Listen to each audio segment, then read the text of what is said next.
Hello everyone. So today we are going to start our next unit. पहली unit जो हमने पढ़ी है सॉलिड स्टेट। उस स्टेट के अंदर हमने सॉलिड्स के बारे में पढ़ा कि कितने तरह के सॉलिड्स होते हैं, क्या उनके सब पार्ट्स होते हैं। ठीक है, उसके अलावा फिर हमने उसके अंदर अपना N type P type semiconductor पढ़ा। हालांकि वो आपके सिलेबस में इस साल नहीं है, बट वो आपको कॉम्पिटिटिव एग्जाम में बहुत हेल्प करेगा। ठीक है, तो आज जो हम स्टार्ट करने वाले हैं वो हमारी second unit, that is solution. ठीक है, तो सॉल्यूशन के बारे में सबसे पहले आप सभी को क्या पता है क्या नहीं पता है, वो चीज आपको पीके टेस्टिंग करनी है अपने लेवल पे। तो सॉल्यूशन के बारे में क्या पता होना चाहिए और क्या नहीं पता होना चाहिए वो मैं आपके ऊपर छोड़ रहा हूं। बट मुझे जो बताना है, मुझे सिर्फ इतना बताना है कि सॉल्यूशन चैप्टर के अंदर जो मेनली आप इस चैप्टर में पढ़ोगे वो केवल एक ही तरह का सॉल्यूशन पढ़ोगे, और वो क्या है आपका लिक्विड सॉल्यूशन। हालांकि सॉल्यूशन के आपके टाइप्स बताऊंगा मैं कितने कितने होते हैं, बट आपको मेनली केवल इसके बारे में पढ़ना है। सॉल्यूशन के टाइप हैं, बट आपको केवल इसके बारे में पढ़ना है। तो बट उससे पहले थोड़ी सी पीके टेस्टिंग करेंगे कि आपको इसके बारे में पता क्या। सॉल्यूशन एक्चुअल में होता क्या है? सॉल्यूशन होता है एक होमोजीनियस मिक्सचर। 2 कंपोनेंट हो सकते हैं, 3 कंपोनेंट हो सकते हैं, 4 कंपोनेंट कितने भी हो सकते हैं। कंपोनेंट कितने भी हो, तो वो कंपोनेंट जब किसी मीडियम के अंदर या किसी लिक्विड के अंदर कंप्लीटली डिसोल्व हो जाएं, जिसको हम एक वर्ड यूज करते हैं होमोजीनियस मिक्सचर। ठीक है, क्या वर्ड यूज करते हैं? Homogeneous mixture. तो कहने का मतलब क्या है कि होमोजीनियस मिक्सचर बना लें। बहुत सारे कंपोनेंट जब आपस में जुड़ के होमोजीनियस मिक्सचर बना लें, किस में बनाए? लिक्विड के अंदर बनाए, किसी भी लिक्विड के अंदर बनाए, तो वो आपका क्या बनता है? वो आपका सॉल्यूशन बनता है। तो इसी के बेस पे सॉल्यूशन की डेफिनेशन आप लर्न कर सकते हैं कि सॉल्यूशन एक्चुअल में है क्या। तो सॉल्यूशन आपका एक होमोजीनियस मिक्सचर है किन्हीं 2 या फिर 2 और मोर कंपोनेंट्स का। मतलब क्या है? सॉल्यूशन के अंदर 1 + 1 मीन्स 2 कंपोनेंट हो सकते हैं, 3 कंपोनेंट हो सकते हैं, 4 कंपोनेंट हो सकते हैं, 5 कंपोनेंट हो सकते हैं। बट मुझे इतने कंपोनेंट के बारे में पढ़ने की जरूरत नहीं है। मुझे केवल कितने कंपोनेंट पढ़ने हैं? मुझे केवल 2 कंपोनेंट पढ़ने हैं। मीन्स मुझे वो सॉल्यूशन पढ़ना है जिसमें केवल कितने कंपोनेंट हो? 2। इसीलिए हम एक वर्ड यूज करते हैं, कौन सा? Binary solution. तो मतलब हम किस तरह के सॉल्यूशन पढ़ेंगे? हम पढ़ेंगे बाइनरी सॉल्यूशन। बाई का मतलब किससे है? यहां 2 से, जिसके अंदर कितने कंपोनेंट हो? 2 कंपोनेंट हो। पास में आ गई होगी। तो सॉल्यूशन क्या है? एक होमोजीनियस मिक्सचर है। होमोजीनियस से आपको मैं बताऊं, जैसे कि हम लेमोनेड बनाते हैं, शिकंजी बनाते हैं, तो उसके अंदर हम क्या डालते हैं? वाटर के अंदर सोल्ट डालते हैं, शुगर डालते हैं, लेमन जूस डालते हैं। तो वो सारा सिस्टम जब बनता है, मान के चलिए कि मैंने ग्लास वाटर के अंदर केवल शुगर डाली है, मैंने बाकी चीजें नहीं डाली, केवल शुगर डाली है, और उसको क्या कर दिया? डिसोल्व कर दिया। Can you find out where are the sugar molecules, where are the sugar particles? You can't find it out. तो जब आपको ये पता नहीं लगता कि भाई दूसरा कंपोनेंट फर्स्ट कंपोनेंट के अंदर मिलके कहां मिक्सअप हो गया है, दिखाई नहीं दे रहा है, तो वही आपका क्या है? Homogeneous mixture. इसका एक दूसरा भाई भी है, उसका नाम है हेट्रोजीनियस मिक्सचर। हेट्रोजीनियस क्या होता है? जिसमें कंपोनेंट आपको अलग अलग नजर आए। जैसे कि मैं एग्जांपल लूं, आप वाटर के अंदर क्या डाल दीजिए? मस्टर्ड ऑयल डाल दीजिए। अब मस्टर्ड ऑयल डालोगे, या इसके अलावा सिंपल सा एग्जांपल सैंड डाल दीजिए, रेत डाल दीजिए, क्या होगा? सोल्यूट के पार्टिकल अलग नजर आएंगे और सोलवेंट के पार्टिकल अलग नजर आएंगे। मतलब दोनों कंपोनेंट आपको क्या आएंगे? अलग अलग नजर आएंगे। मैंने अभी 2 वर्ड बोले, सोल्यूट और सोलवेंट, इनके बारे में डिस्कस करूंगा अभी। हालांकि मुझे भी नहीं बोलने चाहिए थे, बट मैंने बोल दिए सोल्यूट और सोलवेंट। बट फिर भी सोल्यूट और सोलवेंट के बारे में डिस्कस करूंगा। बट आपको भी मैं 2 कंपोनेंट के बारे में बता रहा हूं कि एक कंपोनेंट वाटर हो गया, दूसरा कंपोनेंट सैंड हो गया। जब दोनों आपस में मिक्सअप होते हैं तो वो दोनों अलग अलग नजर आते हैं। इसीलिए वो क्या है? Heterogeneous mixture. Sugar plus water दोनों को मिक्सअप किया गया, शुगर के पार्टिकल पता नहीं लग रहे कि कहां मिक्सअप हो गए वाटर के अंदर, तो वो क्या एक्चुअल में आपका होमोजीनियस मिक्सचर। तो कहने को क्या है कि हमारे सराउंडिंग में हम चारों तरफ किससे घिरे हुए हैं? सॉल्यूशन से घिरे हुए हैं, या ये कहते हैं कि मिक्सचर से घिरे हुए हैं, क्योंकि मिक्सचर भी क्या है? होमोजीनियस मिक्सचर क्या होता है? वही तो आपका सॉल्यूशन होता है। ठीक है, जैसे आपने पढ़ा होगा अलोएज के बारे में, आपने पढ़ा होगा ब्रॉन्ज के बारे में, आपने पढ़ा होगा ब्रास के बारे में, आपने पढ़ा होगा। ठीक है, तो ये सारी चीजें क्या है? आपकी मिक्सचर्स ही हैं, और ये एक फिक्स रेशो में बनाई जाती हैं। इसीलिए इनको हम क्या बोलते हैं? Homogeneous mixture. अभी मैंने नाम लिया आपके सामने ब्रास और ब्रोंज, ये 8th क्लास में आता है, तो वहां भी आपने पढ़ा होगा मैं अगर आपसे पूछूं कि जो ब्रास है और एक वर्ड और है आपकी एनसीईआरटी बुक में जर्मन सिल्वर, और एक मैंने बोला ब्रॉन्ज, ठीक है। तो ब्रॉन्ज, ब्रास एंड सिल्वर, कौन सा सिल्वर? German silver. इनके अंदर अगर आप चेक करो तो ये क्या है? मिक्सचर है, मिक्सचर है। बट मुझे नहीं पता कि किस किस चीजों के मिक्सचर है, और पेपर में क्वेश्चन कई बार आता है कि brass is a mixture of, या brass is an alloy made up of which metal, किस किस मेटल से मिलके बनता है, ठीक है। ब्रॉन्ज किस किस मेटल से मिलके बनता है, जर्मन सिल्वर किस किस मेटल से मिलके बनता है। तो मैंने एक ट्रिक बनाई है याद रखने के लिए, आप बड़े ही आराम से याद रख लोगे कि ब्रास, ब्रॉन्ज और जर्मन सिल्वर के किस किस मेटल से मिलके बने हैं। इसके लिए आप लिखोगे कोजी, इसके लिए लिखना निकोजी, और इसके लिए लिखना है कोटी। ध्यान देना मैंने क्या लिखा, ब्रास के लिए मैंने क्या लिखा, कोजी, जर्मन सिल्वर के लिए मैंने क्या लिखा, निकोजी, और ब्रॉन्ज के लिए मैंने क्या लिखा, कोटी। अब इनको मैं क्या कर दूं, संधि विच्छेद कर दूं इंग्लिश में। किस में कर दूं? इंग्लिश में संधि विच्छेद कर दूं। को का मतलब किससे होगा? CO से, प्लस जी का मतलब किससे होगा? जिंक से होगा, Zn, ठीक है। या मैं इसको पूरा लिखूं तो ये ऐसा बनेगा ZINC, तो ZIG, को जी। इसके अलावा वैसे इसका सिंबल जो कॉपर का बनता है वो क्या बनता है आपका? Cu बनता है। तो मैं अगर इसको पूरा लिखूं कॉपर, ये यहां से क्या आ गया? को, यहां से क्या आ गया? जी, क्या बन गया? कोजी। इसके बाद निकोजी, निकोजी में nickel plus copper plus zinc, कोजी तो यहां से आ गया इट इज। ये कोजी यहां फिट बैठा दिया, बट इसके सामने मैंने क्या लगा दिया? नी का मतलब क्या हो गया? निकिल। उसके बाद कोटी, कोटी का मतलब Cu, कॉपर प्लस टी का मतलब क्या होगा? टिन। इसका मतलब क्या होगा? टिन। ध्यान है ना कि टिन का सिंबल कुछ अलग होता है, बट मैंने यहां हिंदी में इसके इंग्लिश में लिख दिया कि टिन इसका सिंबल, मैंने जो नाम इसका मैंने लिख दिया। तो कॉपर प्लस टिन। अगर आप इनको पूरे वर्ड की फॉर्म में लिखना चाहें तो आप लिख सकते हैं COPPER, कॉपर प्लस टिन। तो यहाँ पे कॉपर और जिंक आप लिख सकते हैं, मेरे पास जगह नहीं है तो इसलिए मैंने कॉपर और जिंक, तो यहां से टी आ गया, यहां से को आ गया, तो कोटी, नी, को, जी, को एंड जी, ठीक है। तो ध्यान रखना, कोजी, निकोजी और कोटी आप इजिली याद कर लोगे कि ब्रास, जर्मन सिल्वर और ब्रॉन्ज किस किस से मिलके बना है। अब ऐसे ही ये तो चलो बातें थी जान लगी आपके पास कि किस किस तरह का अलॉय आपके पास है, बट आप एक डेली यूज करते हो वाटर, और वो भी कौन सा वाटर?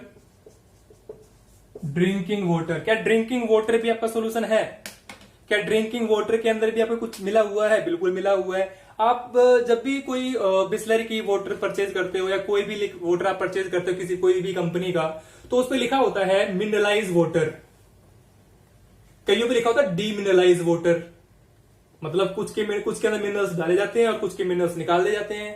कौन से मिनरल्स ऐड किए जाते हैं और कौन से मिनरल्स निकाल दिए जाते हैं, ये बहुत बड़ा कंसेप्ट है इसके पीछे और बहुत बड़ा रीजन है इसके पीछे। आपको अगर याद होगा तो हमने 11th क्लास में पढ़ा है कि हमें जो चाहिए पानी के अंदर फ्लोराइड आयन चाहिए, it is an essential part. अगर मैं बात करूं फ्लोराइड आयन मतलब F negative is an essential part of water. कौन सा वाटर की बात कर रहा हूं मैं कर रहा हूं ड्रिंकिंग वाटर की बात। तो ड्रिंकिंग वाटर का सबसे इसेंशियल पार्ट क्या होता है? Fluoride ion, that is F negative ion. अब अगर इसको लिखोगे दैट इज फ्लोराइड आयन, सबसे इसेंशियल पार्ट होता है वाटर का। अब कहोगे सर ये फ्लोराइड आयन का इसेंशियल पार्ट कैसे? तो बहुत ही हाईली इलेक्ट्रोनेगेटिव होता है, हल्लाबोल फैमिली से बिलोंग करता है, हेलोजन फैमिली से बिलोंग करता है, तो ये तो किसी भी अटैक कर देता है तो हमारी बॉडी में जाएगा, नुकसान करेगा, बिल्कुल करेगा, but depends on in which quantity you are taking it, कि आप किस क्वांटिटी में इसको ले रहे हो, ये उस चीज पे डिपेंड करेगा। इसीलिए जो आपका WHO है, वर्ल्ड हेल्थ ऑर्गेनाइजेशन है, उसकी नॉर्म्स के अकॉर्डिंग अगर आप देखें तो अगर आपके जो ड्रिंकिंग वाटर है, मान के चले कि अगर आपने जो पीने का पानी आपने ग्लास में लिया है, उस वाटर का अगर आप सैंपल चेक करवाएं तो उसके अंदर जो F नेगेटिव आयन की जो कंसंट्रेशन है वो कितनी होनी चाहिए? वो आपकी होनी चाहिए 1 ppm। क्या होनी चाहिए? 1 ppm। ppm का मतलब क्या है? पार्ट्स पर मिलियन। ये बताऊंगा अभी, ये आपकी सेकंड हेडिंग है, एनसीईआरटी बुक में डिस्कस करूंगा डिटेल में। तो 1 ppm होना चाहिए। अगर इससे ज्यादा हो जाए क्या हो जाएगा? 1 ppm क्यों होना चाहिए? क्या काम करता है 1 ppm? हमारी बॉडी के अंदर जब हम इसको पी लेंगे तो अगर हमारी बॉडी में जाएगा तो क्या काम करता है? 1 ppm अगर फ्लोराइड आयन है तो इट प्रिवेंट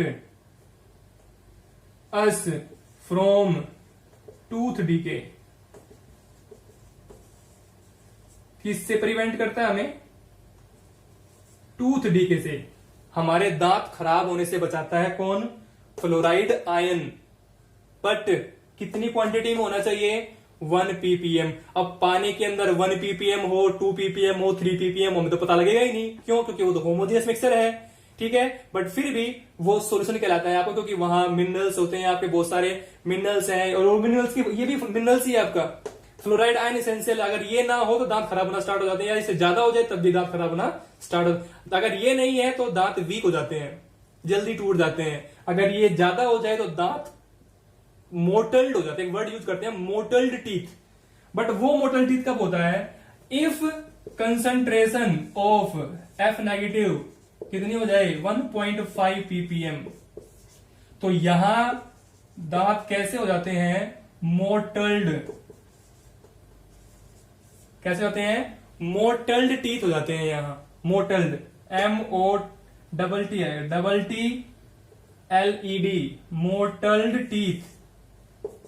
इसका मतलब क्या है? आपने देखा होगा कई जगह पे जब जो पानी होता है, पानी पीने के कारण जो बच्चों के या जो भी वहां इंसान रहते हैं उनके दांत बिल्कुल येलोइश या ब्राउनिश कलर के होते हैं, दांत लाल हो जाते हैं या ब्लैक ब्राउन हो जाते हैं, ठीक है। तो वो ब्राउन कलर के जो दांत होते हैं, जो डार्क ब्राउन कलर के दांत होते हैं, उन पे जो रंग लग जाता है, that is totally due to the drinking water in which the concentration of fluoride ion is 1.5 ppm, ठीक है। पर अगर क्या होगा इससे भी ज्यादा हो जाए? तो होता है, इससे भी ज्यादा हो सकता है। वाटर के अंदर F नेगेटिव की क्वांटिटी इससे भी ज्यादा हो सकती है। अगर इसकी क्वांटिटी 1.5 ppm से भी ज्यादा हो जाए, मतलब मोर देन 1.5 ppm हो जाए, तो ये क्या बन जाएगा? ये आपका पॉइजन बन जाएगा। क्या बन जाएगा? ये आपका क्या बन जाएगा? पॉइजन बन जाएगा। और अगर आपको मैं एक एग्जांपल देके बताऊं, आपने एक एडवर्टाइजमेंट सुनी होगी मोर्टीन की एडवर्टाइजमेंट, और वो किसके लिए? रैट को मारने के लिए। उसमें लिखा हो तो उसकी हेडिंग जो टैगलाइन होती है वो ये होती है, जिसे चूहे एक बार खाकर मरे बाहर जाकर। Mortein rat kill. ध्यान देना, मैं बात किसी कर रहा हूं? मैं बात कर रहा हूं रैट किल की। और वो भी कौन सा? Mortein rat kill. मतलब क्या है? जो रैट किल है, मतलब चूहों को जो मारने के लिए होता है, उसके लिए भी क्या चीज यूज होती है? Fluoride ion. F negative ion rat kill जो प्रोडक्ट बनता है, मोर्टीन रैट किल या कोई भी कंपनी का बनता है, तो उसके अंदर भी क्या यूज होता है? F negative. बट ध्यान रखना, F नेगेटिव कंसंट्रेशन किससे ज्यादा होनी चाहिए? 1.5 ppm से अगर ज्यादा होगी तो ही वो पॉइजन का काम करेगा।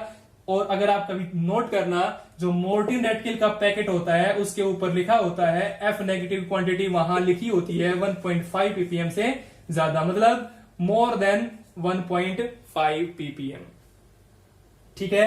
तो ये पॉइजन का काम भी करता है। और वहां पे जो फ्लोराइड आयन यूज होता है, बता दूं वो कौन सा होता है? NaF यूज होता है। NaF का मतलब क्या है? नाम क्या हो जाएगा? Na mean sodium, F mean fluoride, तो सोडियम फ्लोराइड वहां यूज होता है। कंपाउंड का जो पैकेट है, पैकेट के ऊपर लिखा हुआ होता है, चेक कर लेना। बात समझ आ गई? तो आ गई। तो इसके लिए मैंने कहा कि सॉल्यूशन जो है, सॉल्यूशन के अंदर हम बात किसकी करने वाले हैं? लिक्विड सॉल्यूशन की बात करने वाले हैं। ये मैंने कुछ बेसिक बताया कि इसके अंदर ये जो आपके मिक्सचर्स होते हैं, इनको भी हम क्या बोलते हैं? सॉल्यूशंस बोलते हैं, बशर्ते कि वो किस फॉर्म में जुड़े हुए हों? होमोजीनियस मिक्सचर की फॉर्म में जुड़े हों। एक एग्जांपल मैंने दिया फ्लोराइड आयन का, ध्यान रखना क्वेश्चन बन सकता है एमसीक्यूज के लिए। हाँ, अब ये चीज ध्यान रखना, मैं एनसीईआरटी फॉलो कर रहा हूं, तो एनसीईआरटी के अंदर हर लाइन इंपॉर्टेंट है, किसी भी लाइन से एमसीक्यूज बन सकता है, क्योंकि 35 मार्क्स के क्या आने हैं? एमसीक्यूज। 70 मार्क्स में से 35 के एमसीक्यूज, और वो एमसीक्यूज एनसीईआरटी से बाहर नहीं आएंगे, गारंटीड बोल रहा हूं, नहीं आएंगे। तो एनसीईआरटी ध्यान से पढ़नी है, लाइन बाय लाइन पढ़नी है। यहां से क्वेश्चन बन सकता है कि if the concentration of fluoride ion is 1 ppm, so what it will do, so it will prevent us from tooth decay, तो हमारे दांत खराब होने से बचाएगी। If concentration is 1.5 then it will cause mottled teeth, मतलब दांतों पे रंग आना, कलर आना स्टार्ट हो जाएगा। If the concentration is more than 1.5 ppm, so it will be used as a poisonous substance used for killing rats, used in rat kill, specially used sodium fluoride। ठीक है, चैप्टर में हमें solution कौन सा पढ़ना है, हमें पढ़ना है लिक्विड सॉल्यूशन। तो अभी मैं उससे पहले बात करूंगा टाइप्स ऑफ सॉल्यूशन, हम कितने टाइप के सॉल्यूशन पढ़ेंगे अभी डिस्कस करेंगे इसके बाद। Now we have to discuss types of solution, कि टाइप्स ऑफ सॉल्यूशन कितने टाइप्स का सॉल्यूशन होता है। बट उससे पहले अभी थोड़ी देर पहले मैंने दो चीज डिस्कस की थी, दो वर्ड मेरे मुंह से निकले थे, सोलवेंट एंड सोल्यूट। सबसे पहले मैं उनके बारे में बताऊंगा कि सोल्यूट क्या होता है और सोलवेंट क्या होता है, क्योंकि इन दोनों की हेल्प से आपको टाइप्स ऑफ सॉल्यूशन समझने में बड़ी ही हेल्प होने वाली है। तो सबसे पहले सोल्यूट क्या होता है और सोलवेंट क्या होता है। सबसे पहले मैं लिखूंगा जनरल डेफिनेशन, ध्यान देंगे। जनरल डेफिनेशन मतलब जो सबसे पहले डेफिनेशन दी गई थी वो क्या थी कि सोल्यूट क्या है। अगर मेरे पास कोई सोल्यूशन है, सपोज मैं एग्जांपल लेके चलता हूं, मेरे पास एक बीकर है, इसमें मेरे पास वाटर है और इसके अंदर मैंने क्या डाला, 1 टीस्पून शुगर डाल दी मैंने इसके अंदर। क्या डाल दी मैंने, 1 टीस्पून शुगर। अब शुगर मैंने इसके अंदर डाली है, ये मेरे पास फुल ग्लास ऑफ वाटर है, शुगर मैंने इतनी डाली है, ये मेरे पास वाटर है। तो मुझे ये बताइए इन दोनों में से मेरा सोल्यूट कौन है और सोलवेंट कौन है। ठीक है, जो जनरल डेफिनेशन बनती है वो क्या बनती है, जो स्मॉल अमाउंट में हो। अब स्मॉल अमाउंट में कौन है, स्मॉल अमाउंट में कौन है आपका शुगर, और जो लार्ज अमाउंट में हो,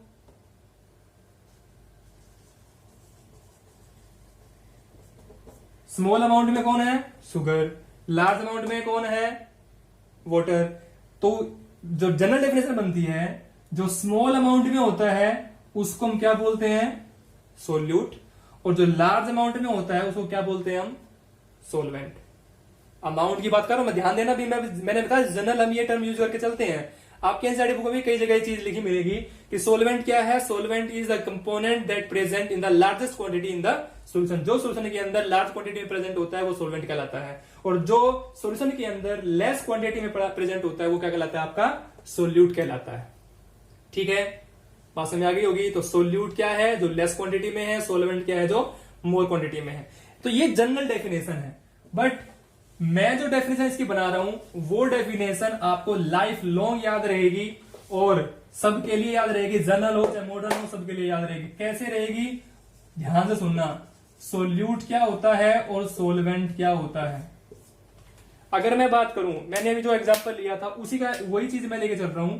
बीकर लिया था, मैंने 1 टीस्पून क्या डाली थी, शुगर डाली थी, ये मेरे पास शुगर, ये मेरे पास वाटर। ध्यान से सुनना, सोल्यूट डेफिनेशन क्या बना रहा हूं, द सब्सटेंस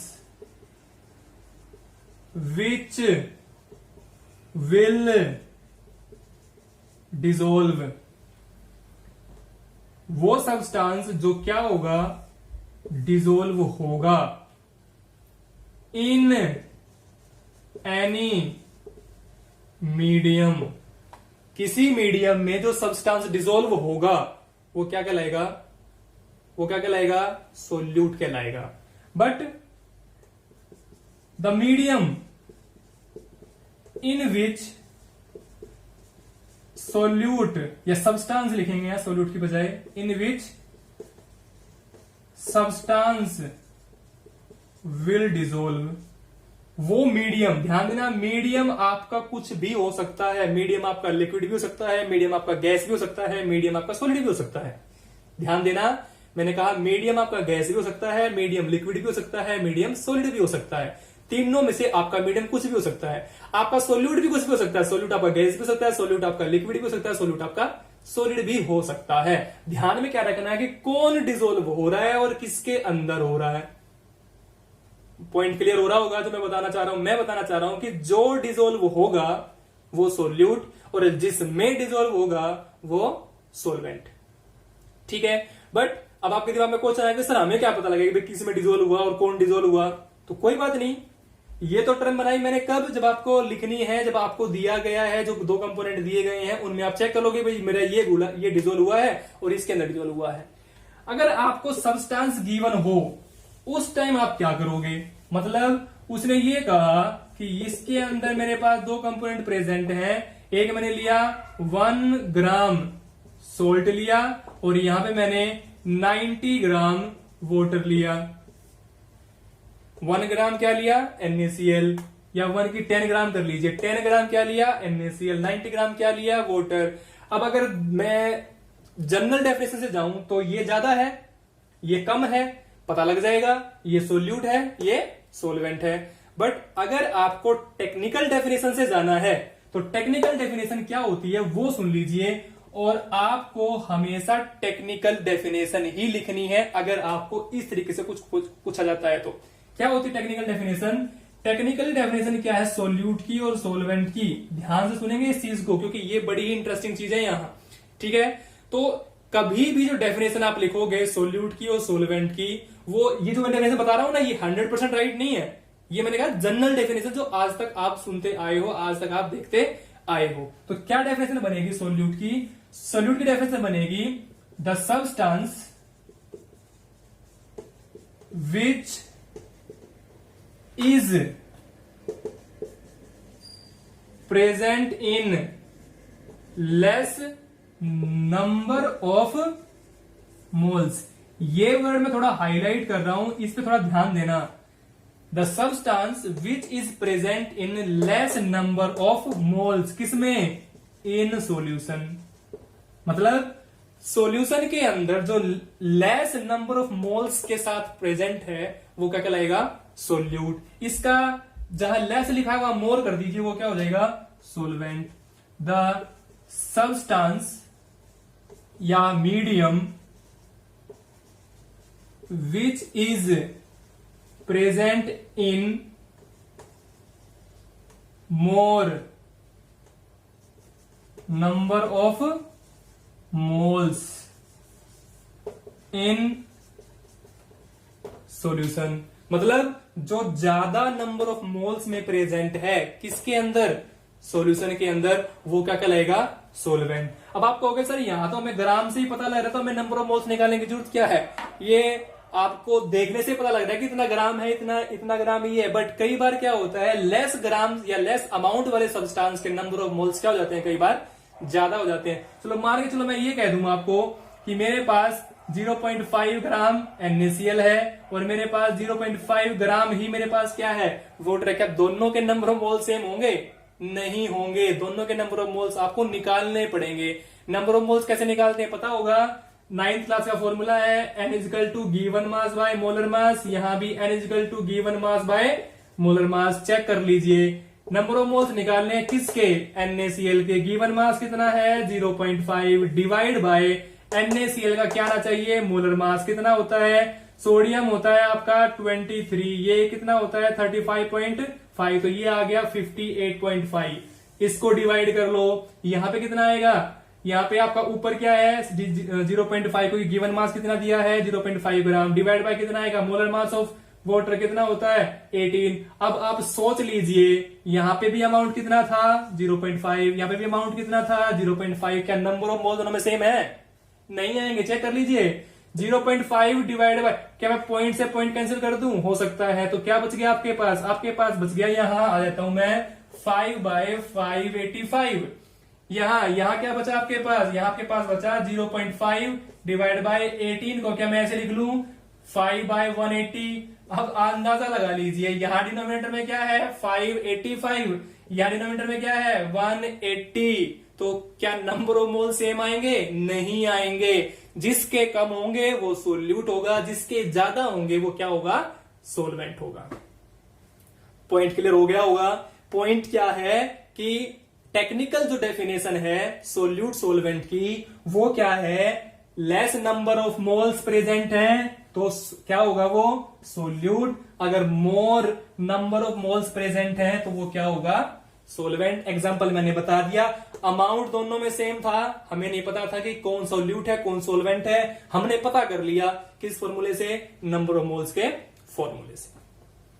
बात समझ आ गई। So now what is solute and what is solvent, this term should be clear to you. ये आपको क्लियर हो जानी चाहिए कि सोल्यूट क्या है और सोलवेंट क्या है। अब हम डिस्कस करने वाले हैं टाइप्स ऑफ सॉल्यूशन, उसके लिए मैं फ्लो चार्ट बनाऊंगा। Now see the types of solution flow chart. Now in types of solution what we have to discuss, मैंने बताया था आपको कि टाइप्स में हमें पढ़ना कि कितने टाइप का सॉल्यूशन होता है। तो सबसे पहला जो सॉल्यूशन होता है वो होता है आपका गैसियस सॉल्यूशन। दूसरा क्या होता है आपका लिक्विड सॉल्यूशन, और तीसरा क्या होता है आपका सॉलिड सॉल्यूशन। ध्यान रखना इनकी डेफिनेशन आपको पता होनी चाहिए कि what do you mean by solid solution, what do you mean by liquid solution, what do you mean by gaseous solution. और मैंने इस चैप्टर के जब मैंने इंट्रोडक्शन आपको दिया था, मैंने बताया था आपके सिलेबस में आपको कौन सा पढ़ना है, आपको केवल एक पढ़ना है, वो कौन सा पढ़ना है लिक्विड सॉल्यूशन। मतलब लिक्विड के अंदर आपको क्या बनाना है सॉल्यूशन बनाना है। सबसे पहले इनकी टर्म्स में आपको क्लियर कर दूं कि what do you mean by gaseous solution, what do you mean by liquid solution and what do you mean by solid solution. सबसे पहले डेफिनेशन लिखेंगे या डेफिनेशन समझेंगे कि क्या होती है गैसियस सॉल्यूशन। मतलब सॉल्यूशन किस में बना है, गैस में बना है, मतलब where gas is our solvent. बस ये चीज ध्यान रखनी है। गैसियस सॉल्यूशन मतलब सॉल्यूशन फॉर्म्ड इन गैस। यहां liquid solution, solution formed in liquid. या इसके लिए मैं जो यहां टर्म लिखी मैं उसके तरीके से लिख देता हूं, where liquid is our solvent. यहां पर लिख देता हूं where solid is our solvent. और क्या लिख सकता हूं, ध्यान देंगे, मैंने लिखा where gas is our solvent, और क्या लिख दूं सॉल्यूशन फॉर्म्ड इन गैस। ये इन गैस लिखना जरूरी है कि सॉल्यूशन बना है, किस में बना है गैस में बना है। सेम चीज यहां कर दीजिए, सॉल्यूशन फॉर्म्ड इन लिक्विड, और यहां क्या आ जाएगा, यहां आ जाएगा इन सॉलिड। मतलब सॉल्यूशन फॉर्म्ड इन सॉलिड। तो यहां सॉलिड में बना है, यहां लिक्विड में बना है, यहां गैस में बना है। या यही चीज मैंने ऊपर लिखी है, जहां सोलवेंट क्या हो गैस, सोलवेंट क्या हो लिक्विड, सोलवेंट क्या हो सॉलिड। ठीक है। अब इसके भी सब टाइप्स हैं, किसके, इसके लिक्विड गैसियस के, लिक्विड के और सॉलिड के, इनके भी थ्री सब टाइप्स होते हैं। वो क्या होते हैं वो ध्यान से देखिए। देर आर 3 सब types of all these types of solution. क्या क्या क्या होते हैं, मैं इनको थोड़े सिंपल फॉर्म में बताऊंगा या एब्रिविएशन की फॉर्म में बताऊंगा, तो ध्यान से देखना है कि मैं किस किस की बात कर रहा हूं। ठीक है।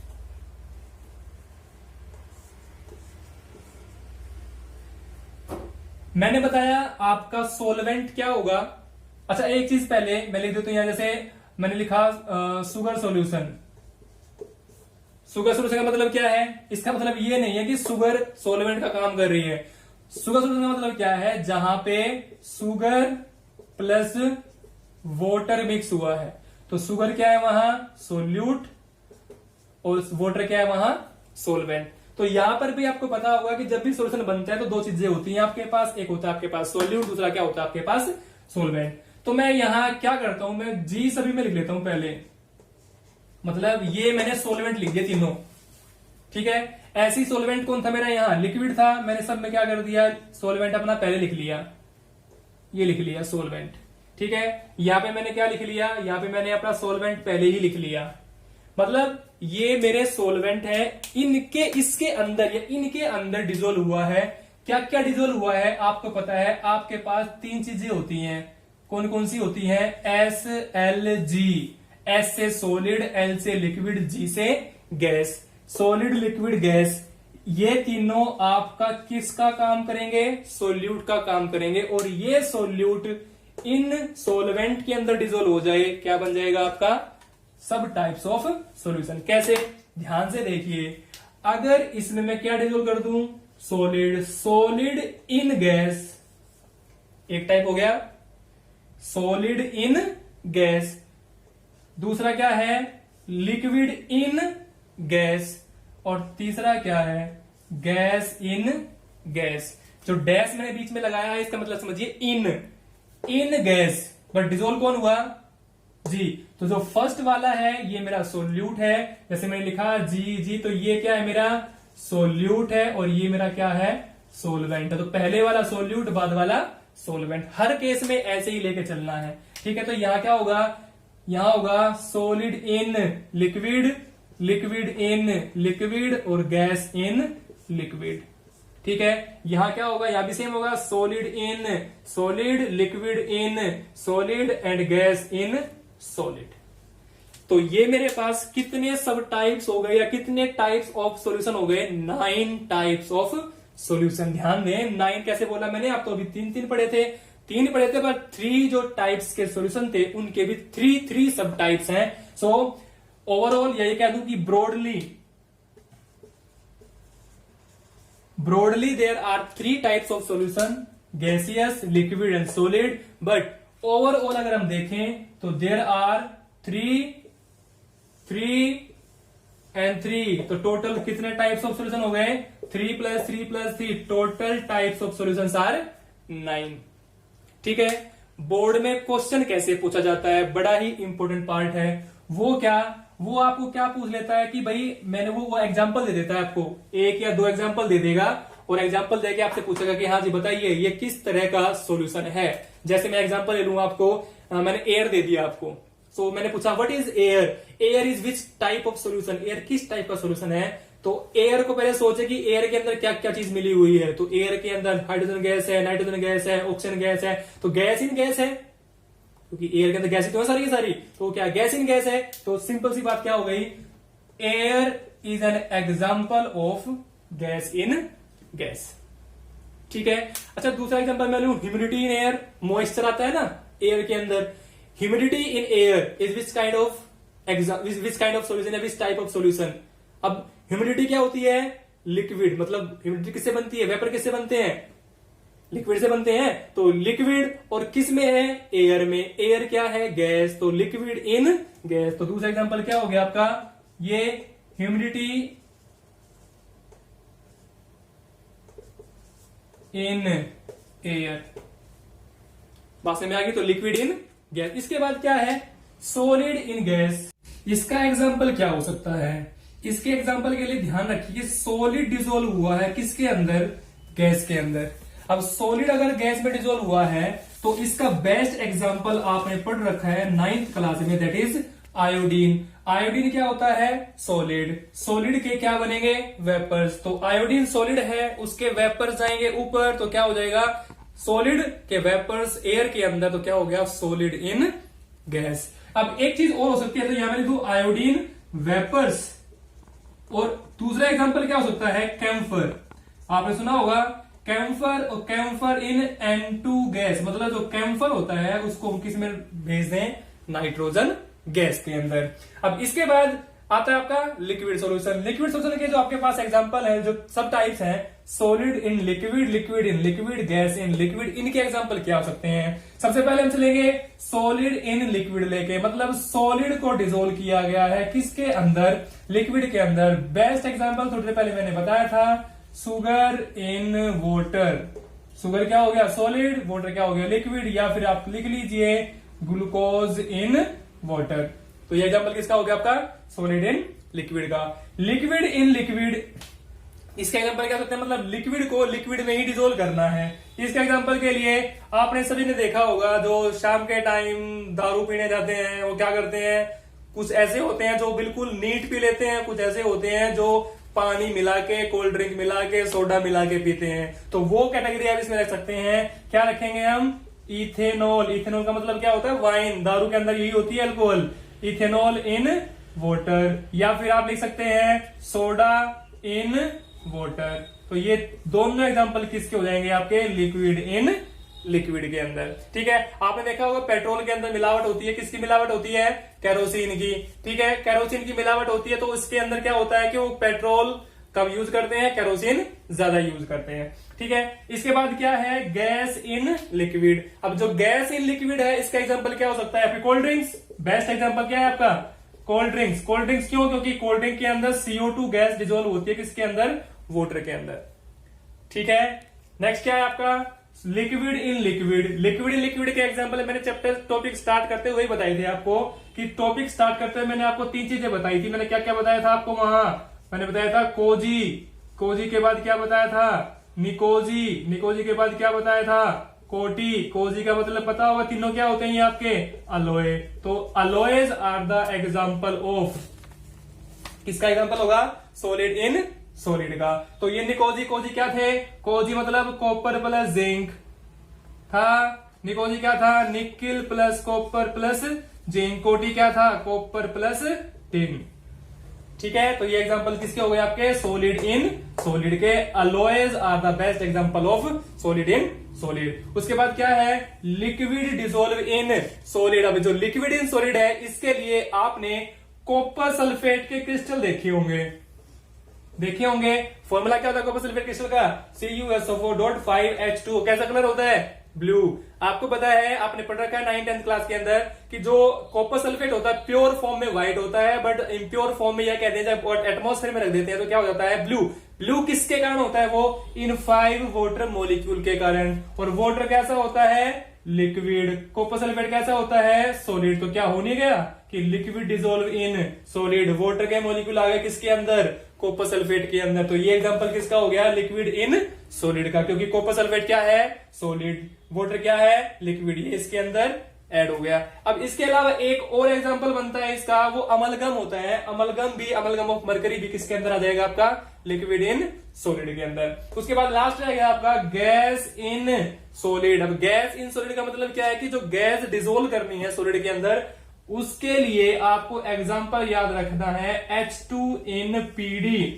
और ये बहुत ही इंपॉर्टेंट एग्जांपल है, क्योंकि ये कई बार आपने देखा होगा, हम आपने 10th क्लास में रिएक्शन पढ़ी होगी, हाइड्रोजिनेशन रिएक्शन।